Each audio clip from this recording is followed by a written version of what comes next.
Hello students, welcome to ज्ञान Ganga coaching YouTube classes. और आज हम लोग न्यूट्रिशन यानी पोषण पाठ के अंतर्गत जो है इसका सेकंड पार्ट के संदर्भ में जो है और जो विटामिन्स वगैरह बच गए थे उसके संदर्भ में बात करेंगे हम लोग। तो आइए जो है आगे हम लोग स्टार्ट करते हैं विटामिन सी से। विटामिन सी जिसको जो है एस्कॉर्बिक एसिड के नाम से जाना जाता है। विटामिन सी को किस नाम से जाना जाता है? तो एस्कॉर्बिक एसिड के नाम से जाना जाता है।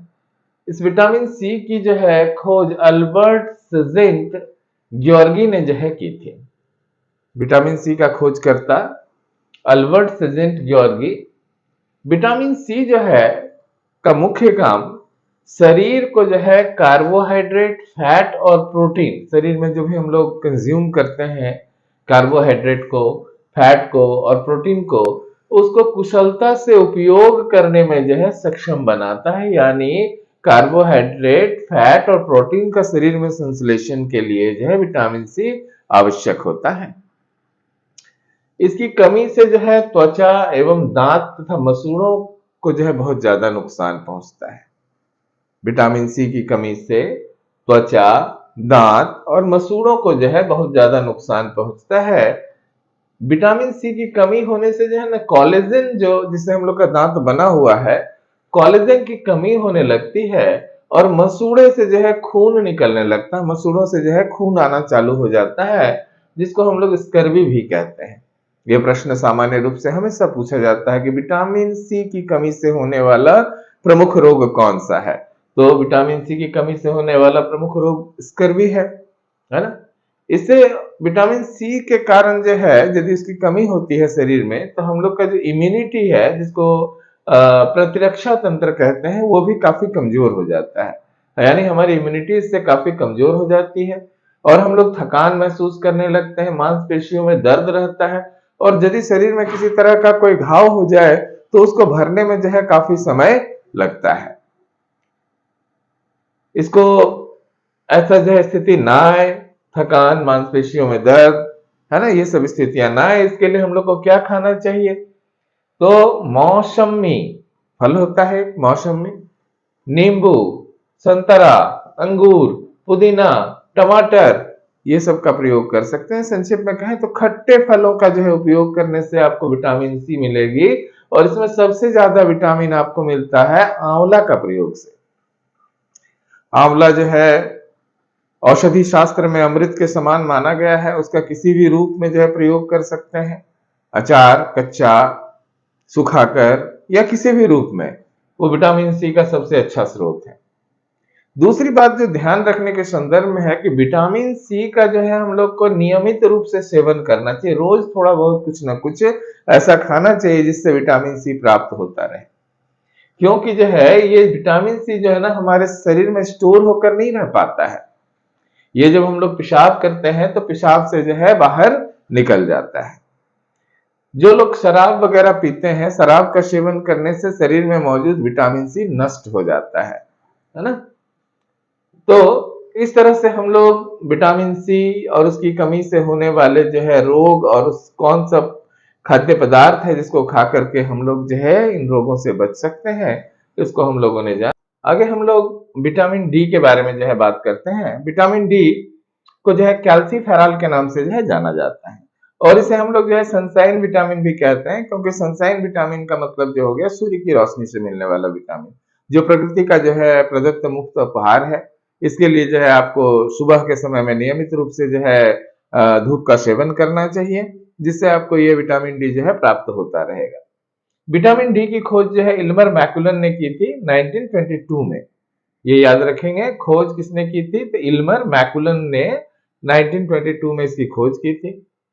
विटामिन डी की यदि शरीर में ज्यादा कमी हो जाए ना, तो इससे जो है हाइपोकैल्सीमिया नामक रोग हो सकता है। हाइपोकैल्सीमिया नामक रोग होता है, यानी इसमें कैल्शियम की बहुत ज्यादा कमी हो जाती है शरीर में, है ना। शरीर में कैल्शियम की बहुत ज्यादा कमी हो जाती है और ये कमी जो है ऑस्टियोपेरोसिस नामक बीमारी को जन्म देती है। ऑस्टियोपेरोसिस जो है बीमारी के कारण हड्डियों में दर्द होना, हड्डियों का भुरभुरा हो जाना, है ना, ये सब ऑस्टियोपेरोसिस के जो है बीमारी के लक्षण है। इसके अलावा जो मसल्स होते हैं वो भी जो है कमजोर हो जाती है। यानी विटामिन डी जो है अत्यंत महत्वपूर्ण है। बच्चों में यदि इसका जो है कमी होता है, छोटे बच्चों में यदि विटामिन डी की कमी रहती है तो उससे उसको रिकेट्स नामक रोग होता है, जिससे जो है हिंदी में हम लोग सुखंडी रोग कहते हैं। इसमें पैर हाथ जो है मुड़ जाता है, धनुष जैसा जो है हो जाता है, टेढ़ा हो जाता है ना। इसको हम लोग रिकेट्स या सुखंडी रोग कहते हैं।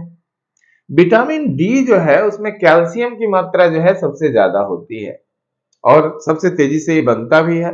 विटामिन डी हमारे शरीर में जो है सबसे तेजी से बनता है और ये एकमात्र ऐसा विटामिन है जो हार्मोन भी है। ये भी याद रखने वाली बात है ना। सभी विटामिनों में ये एकमात्र ऐसा विटामिन है जो विटामिन होने के साथ साथ एक हार्मोन भी है। और हड्डियों के संदर्भ में कहें तो हड्डियों के लिए जो है विटामिन डी अत्यंत जरूरी है। यदि जो है इसकी कमी से ही नोकनी का रोग भी हो जाता है। नोकनी का रोग के बारे में आप लोग सुने होंगे, जानते होंगे। ये क्या होता है कि जैसे सेना वगैरह में जो है ये नोकनी के कारण जो है छांट दिया जाता है, ऐसे हाथ को इस तरह से करके देखा जाता है।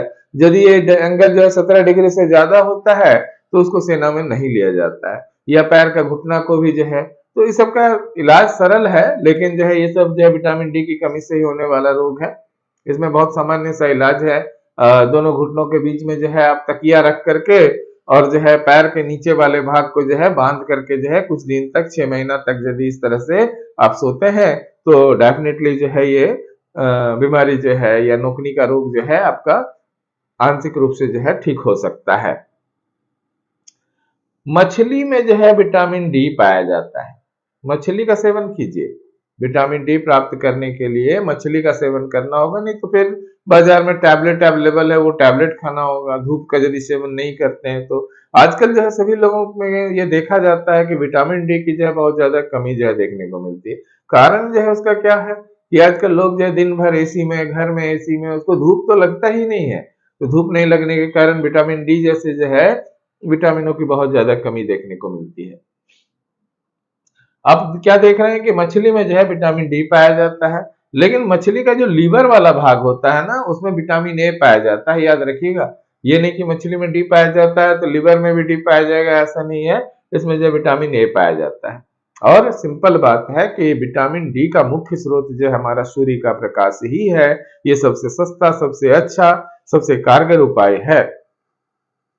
तो आगे चलते हैं, हम लोग विटामिन ई के बारे में बात करते हैं। विटामिन ई जिसको हम लोग साइंटिफिक रूप से जो है टेकोफेराल के नाम से जानते हैं। टेकोफेराल ये एक प्रकार का जो है विटामिन है जो शरीर के लिए बहुत जरूरी है, त्वचा के लिए जो है बहुत जरूरी है विटामिन ई। इसकी कमी से जो है ना एक प्रकार का एनीमिया हो सकता है। एनीमिया जानते हैं, रक्त अल्पता का रोग है। लेकिन ये यदि विटामिन ई कम होता है शरीर में तो इससे जो है जो आरबीसी होता है ना हम लोग का, वो आरबीसी फट जाता है ना। ये बहुत ही खतरनाक स्तर का जो है बीमारी है, इसमें आरबीसी फट जाता है। विटामिन ई की कमी हो जाए ना तो शरीर में ऑक्सीजन भी जो है पर्याप्त मात्रा में नहीं मिल पाता है ना। शरीर के जिन जिन अंगों को या विभिन्न अंगों को जो ऑक्सीजन की जो है उपलब्धता है वो भी जो है इसकी कमी से जो है समुचित रूप से मिल नहीं पाती है, जिससे जो है ब्रेन हैमरेज, हार्ट अटैक जैसी समस्याओं का खतरा जो है बढ़ जाता है। साथ ही साथ मानसिक विकार। मानसिक विकार का मतलब क्या हो गया? मेंटली डिस्टर्ब या किसी तरह का जो है हल्का मंद पागलपन जैसे लक्षण हो सकते हैं। इम्यूनिटी जो है कमजोर तो हो ही जाती है, इससे विटामिन ई जो है की कमी से इम्यूनिटी भी कमजोर हो जाती है। तो क्या करेंगे कि जो हम लोग को विटामिन ई जो है प्राप्त हो, इसकी कमी ना हो? तो इसके लिए अंकुरित जो चीजें हैं, अंकुरित अनाज है ना, अंकुरित अनाज का सेवन हम लोग यदि करते हैं तो इससे हम लोगों को विटामिन ई प्राप्त होगा। इसके अलावा सरसों का बीज यानी सरसों का दाना भोजन में अलग अलग रूपों में आप यूज कर सकते हैं। बादाम यानी आलमंड, मूंगफली, ग्राउंडनट जिसको कहते हैं। शिमला मिर्च, वो भी कैसा? लाल रंग वाला, हरा वाला शिमला मिर्च नहीं, जो रेड हो जाता है वो वाला शिमला मिर्च में विटामिन ई पाया जाता है। इसके अलावा आज का समय अभी ठंडा आ रहा है तो पालक जो है होता है तो उपलब्ध है। पालक में भी जो है विटामिन ई की जो है भरपूर मात्रा जो है होती है। तो पालक का उपयोग भी जो है हम लोग विटामिन ई की प्राप्ति के लिए कर सकते हैं। हम पुरुषों या महिलाओं को जो है प्रतिदिन जो है 15 मिलीग्राम विटामिन की आवश्यकता होती है। पुरुष हो या स्त्री हो, हर दिन जो है विटामिन ई की जरूरत उसको है। और कितना विटामिन ई का जरूरत है? तो 15 मिलीग्राम विटामिन का जो है रोज का जरूरत होता है। क्या करता है शरीर में? तो ये सब काम करने के अलावे हमारी फर्टिलिटी को बढ़ाता है ना। यदि इसकी कमी हो जाए तो पुरुषों में जैसे नपुंसकता, नपुंसकता माने संतान पैदा करने की क्षमता का नष्ट हो जाना, या महिलाओं में बांझपन की जो समस्या होती है वो भी जो है उसके पीछे भी। मगर एक बात यह है कि चूंकि इसका स्रोत जो है बहुत अलग अलग तरह का है, तो प्रकृति ने देखिए कैसा बनाया है कि यदि कोई विटामिन ई का प्रयोग ना करे, विटामिन ई वाला कोई चीज ना खाए, तो शरीर जो है ना खुद से इसको जनरेट कर लेती है, खुद बना लेती है। विटामिन ई जो है हम लोग के बॉडी में सेल्फ जनरेट हो जाता है। लेकिन आपको कुछ ना कुछ विटामिन ई से जुड़ा हुआ चीज जो है खाना चाहिए, सेवन करना चाहिए, नहीं तो जो है शरीर की भी कैपेसिटी भला कितने दिन काम करेगी, कभी ना कभी जो है उसे तकलीफ जो है आ सकता है। आइए अब विटामिन के की बात कर लेते हैं। विटामिन के को हम लोग जो है फिलोक्विनोन के नाम से जानते हैं। क्या कहते हैं? फिलोक्विनोन कहा जाता है। 1929 में हेनरिक डैम नामक जो है वैज्ञानिक ने जो है इसकी खोज की थी। Henrik Dam. यदि हमारे शरीर में विटामिन के की कमी हो जाए तो ऐंठन, शरीर में ऐंठन की समस्या उत्पन्न होती है। साथ ही साथ ऑस्टियोपोरोसिस जो बताया था मैंने अभी, हड्डी से संबंधित रोग, हेमोफीलिया जो कि रक्त से संबंधित रोग है। तो ये सब गंभीर बीमारियों के अलावे भी जो है खून का थक्का ना जमना, खून का थक्का न जमना, यानी कहीं से कट जाता है और ब्लड निकलता है तो वो निकलता ही रहता है ना, वो जमता नहीं है। हालांकि जो है इसमें केवल जो विटामिन के की भूमिका नहीं होती है, उसमें बहुत सारे तत्व होते हैं, फाइब्रिनोजन वगैरह, है ना, और भी बहुत सारी चीजें होती है जो सब इस मिल करके जो है काम करती है, रक्त का थक्का जमाने का काम करती है। इसके अलावे खून का थक्का ना बनना, मासिक धर्म के दौरान अत्यधिक स्राव होना भी जो है विटामिन के की कमी से होता है। अत्यधिक स्राव जो है, जब विटामिन के की कमी होती है तो अत्यधिक स्राव होता है। विटामिन के यदि अधिक हो जाए शरीर में, कम होने से तो ये सब हुआ, लेकिन जानते हैं too much everything is bad. यदि जो है शरीर में विटामिन के की अधिकता हो जाती है तो इससे जो है ब्रेन हैमरेज हो सकता है। ब्रेन हैमरेज का खतरा भी जो है विटामिन के की अधिकता से हो सकता है। तो हम लोग जो है आखिर किन चीजों से जो है विटामिन के को जो है प्राप्त करेंगे? तो ब्रोकली, ब्रोकली के बारे में मैंने पहले भी बताया आपको। ये गोभी है, हरा हरा रहता है, फूल गोभी जैसा। पत्ता गोभी, कीवी एक प्रकार का फल, अंगूर, सोयाबीन, ऑलिव ऑयल जिसको हम लोग जैतून का तेल कहते हैं, इसके अलावा शिमला मिर्च, टमाटर, गाजर, ये सब जो है में आपको विटामिन के मिलेगा। इसके अलावा आप जब दही खाते हैं या कच्चा पनीर खाते हैं तो ये दोनों ही चीजें जो है विटामिन के का बहुत ही महत्वपूर्ण स्रोत है। तो इन सब चीजों को खाकर हम लोग उपरोक्त बीमारियों से जो है अपने आप को बचाव कर सकते हैं। तो यहां तक तो हम लोगों ने विटामिन के संदर्भ में जो है सारा बात किया। अब दो और प्रमुख तत्व है जो इसमें हमारे न्यूट्रिशन में जो है भूमिका निभाते हैं, हमारे पोषण में भूमिका निभाते हैं। एक हो गया मिनरल्स और दूसरा हो गया रुक्षांश। आखिर मिनरल्स क्या है, खनिज होता क्या है? तो हमारे शरीर में जो है ना मुख्य रूप से 24 प्रकार के खनिजों की जरूरत होती है। 24 टाइप का खनिज का जो है आवश्यकता होता है हमारे शरीर को। हालांकि जो है सबकी मात्रा बहुत कम बेसी है। और ये मिनरल्स जो है अकार्बनिक होता है, यानी इनऑर्गेनिक जो है होता है, इसमें कार्बनिक खनिज नहीं होते हैं, ये सब अकार्बनिक खनिज होते हैं। खनिज के बिना ना तो हमारा शरीर त्वचा, मांसपेशी, ऊतक और आरबीसी का निर्माण कर पाएगा, न ऑक्सीजन को शरीर के विभिन्न भागों में पहुंचा पाएगा। तो आप समझ सकते हैं कितना इंपॉर्टेंस है मिनरल का। क्या नहीं कर पाएगा? खनिज नहीं है तो हमारा शरीर त्वचा, मांसपेशी, ऊतक, आरबीसी का निर्माण नहीं कर पाएगा और O2 को यानी ऑक्सीजन को शरीर के विभिन्न भागों में भी नहीं पहुंचा पाएगा। यानी इसका काम जो है पहुंचाना है।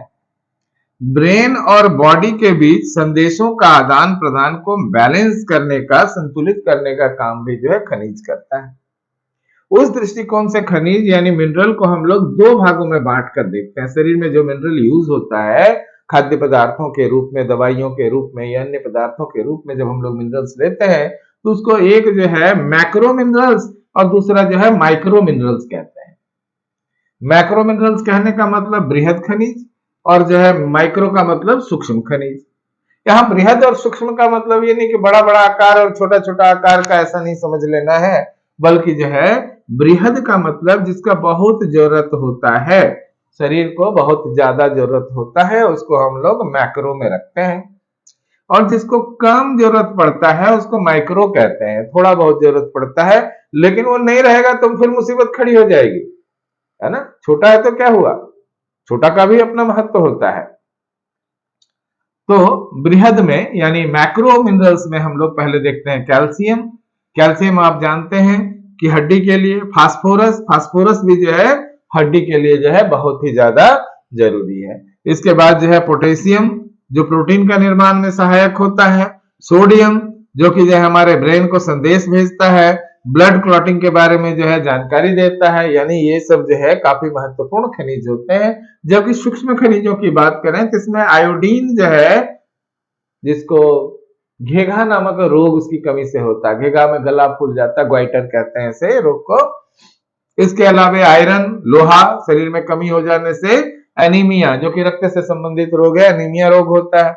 और इसके अलावा जिंक, जड़न, ये जो है बहुत महत्वपूर्ण है क्योंकि इंसुलिन के निर्माण में सहायक होता है। जिन लोगों को जो है डायबिटीज या मधुमेह का रोग होता है, उन लोगों को दवाओं के साथ जो जिंक का प्रयोग कराया जाता है ना, ताकि इंसुलिन का निर्माण जो है सुचारू हो सके। तो यहाँ पर आप लोगों ने जो है खनिज के जो है महत्व को देखा, हमारे पोषण में खनिज का क्या महत्व है। चले आते हैं रसेज के बारे में बात करते हैं, जिसको हम लोग हिंदी में रुक्षांश कहते हैं। सामान्य शब्दों में कहें तो फाइबर। यह जो है फल सब्जी का छिलका आदि में पाया जाएगा। वैसे फल वैसी सब्जियां जिसका छिलका होता है, ये रुक्षांश है, मोटा परत होता है। आजकल हम लोग जो है पेस्टिसाइड यूज होने के कारण उसको क्या करते हैं कि छील करके उतार देते हैं छिलका को, ताकि वो भोजन पाचन में भी आसान हो जाता है, कल से भी हम लोग बच जाते हैं। लेकिन भोजन में कुछ हद तक जो है रुक्षांश का होना जरूरी है, जिससे कब्जियत की शिकायत नहीं होती है, पेट जो है अच्छा से क्लियर होता है। यह रेशेदार होता है और ये जो है ब्लड और वेट आदि को जो है स्टोर करता है, तथा ये मोटा चारा कह सकते हैं। ये मोटा चारा है, मोटा अनाज में जो है पाया जाएगा, मोटा जो है खाद्य पदार्थ जो है वो सब में जो है रुक्षांश की मात्रा पाई जाती है। इसका बहुत ज्यादा महत्व है हमारे भोजन और पाचन की प्रक्रिया में। और अंततः जो है जल जो है एक महत्वपूर्ण उपादान है। सारी प्रक्रियाओं को संचालित करने में जल की भूमिका बहुत महत्वपूर्ण है। इवन कि पृथ्वी पर भी आप जानते हैं 70% से अधिक भाग जो है जल से घिरा हुआ है। शरीर का भी वही हाल है। शरीर में जो है हमारा शरीर के कुल बॉडी वेट का 60% जो है पानी ही पानी है ना। शरीर में ऑक्सीजन पहुंचाने का कार्य करता है। पानी नहीं रहेगा तो ऑक्सीजन शरीर के विभिन्न भागों में जा नहीं पाएगा। यह जो है कैलोरी से मुक्त होता है। पानी जितना भी पीजिए, कोई कैलोरी आपको मिलने वाला नहीं है। सादा पानी पीजिएगा, कोई कैलोरी नहीं मिलेगा। वो सफाई कर रहा है अंदर में, लेकिन आपको कोई कैलोरी नहीं मिला। हाँ, उसमें थोड़ा चीनी घोल दीजिएगा तो फिर कैलोरी आ जाएगी उसमें। तो यहाँ पर हम लोग देखते हैं ये कैलोरी से मुक्त होता है पानी।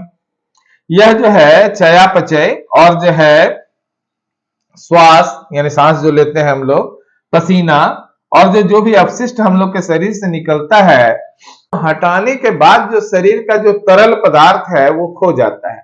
मान लीजिए पेशाब जाते हैं या फिर जो है टॉयलेट जाते हैं, तो कुछ पानी का अंश भी उसके साथ निकल जाता है, पसीना में भी निकल जाता है। तो ये पानी जब तक नहीं पिएंगे तो वापस उसकी पूर्ति नहीं होगी। इसलिए जो है क्या करता है, ये खोए हुए तरल पदार्थ को जो है वापस बहाल करने का काम करता है। नहीं तो सब कुछ जो खाएंगे सब एकदम सॉलिड हो जाएगा, सीमेंट जैसा जम जाएगा पेट में। तो इस तरह से आप देखते हैं। इसके अलावा आप जानते हैं शरीर के ताप को नियंत्रण करने में जो है जल की बहुत महत्वपूर्ण भूमिका होती है। बुखार वगैरह होने से कहा जाता है कि ज्यादा पानी पीने के लिए। सिर भी धोया जाता है ना। तो बाहरी हो गया, लेकिन जो है पानी पीने से क्या होता है, ऑटोमेटिक शरीर का ताप जो है नियंत्रित कर लेता है पानी। तो शरीर के ताप को नियंत्रित करता है।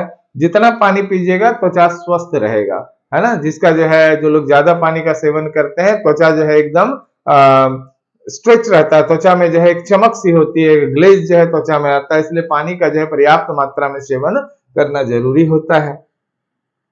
और साथ ही साथ जो है उचित पाचन के लिए जो है जल का होना आवश्यक है। यदि खाने के बाद जो है या सही तरीके से जो है यदि पानी भोजन के साथ पानी का सेवन ना करें तो पाचन की प्रक्रिया में बाधा आ जाएगी।